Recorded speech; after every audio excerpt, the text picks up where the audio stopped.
da se... Znate gdje ja vidim najveći prostakluk? Ovo što Rale priča, to je tačno i to je pitanje naše profesije. I sad da mi ne ispadnemo ovde ljudi koji plaču zato što nam je teško u pozorištu. Meni je prostakluk u egzistencijalnom životu, koji je i tekako vezan sa kulturom. Naprimjer, kultura kretanja, kultura putovanja. Mi svake godine izginemo na putevima u proseku 1000-1200 ljudi pogine na putevima koji se grade svaki dan. I svaki vlast počinje, otvara i zatvara, postavlja neko kamenje. Nešto kreće, nešto farba.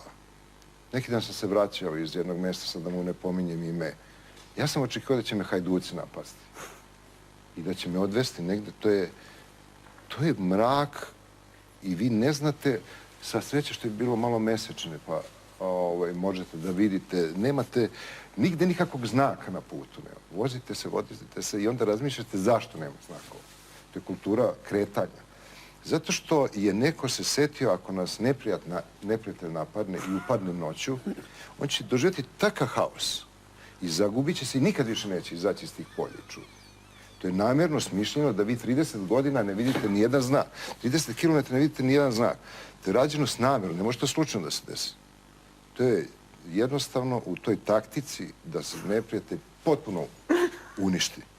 To što ćete vi stradati, što ne znate kuda idete. I zato jeste primetili da kod nas na raskrsnici uvijek ima jedan čovjek. On stoji tu da vas obavesti kuda se krećete.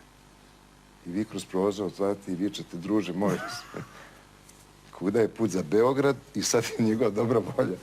Hoće li vas poslati za Beograd ili za Skoplje?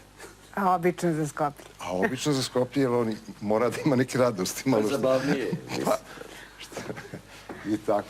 Tako da mi gradimo puteve, mi gradimo bolnice kojih nema, mi gradimo kulturu življenja koja ne postoji. Što sve ima i kod Nušića. Dakle, ima tih divnih priča o to Beogradu koji se raskopava već 50 godina i kad god prođemo i on priča o nekom njegovom prijatelju koji je kupio kuću na Ravnom, koja je posle 6 mjeseci bila ispod, a posle 6 mjeseci bila na brdu.